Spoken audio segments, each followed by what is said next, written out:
Agretxe Porrotx, nik esango nuke dela karisma handia daukan lider bat, ekintzailea.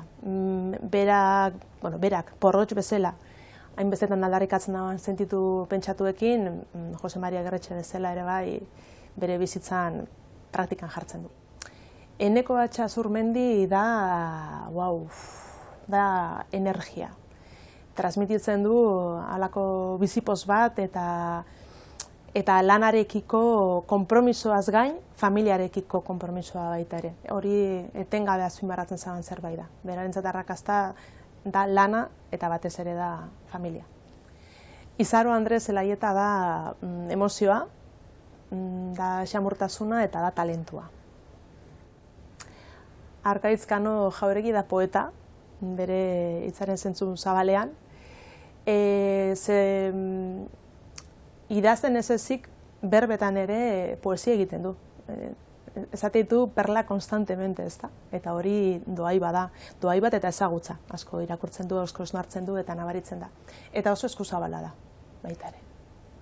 Eba Domingo Otero besteak beste da ilusioa, ilusioa eta ilusioa. Ilusioaren aldarrikapen konstantea egiten du. Eta berak ere aitortzen du dela askotan eta asko ilusionatzen den pertsona bat, orduan Eba da ilusioa. Maider Eguesergialde da batez ere esango nuke askatasuna eta indarra.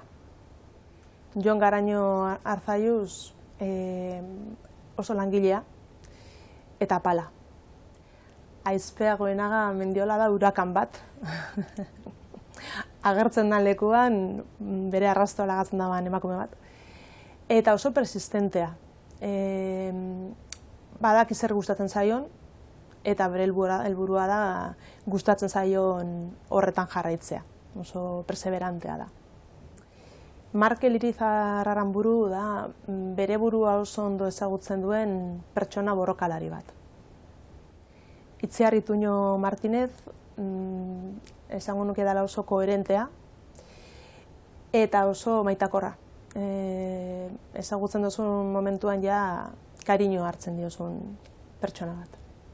Gorka Urbizu Ruiz da sentibera eta artista, letra larriz idatzita.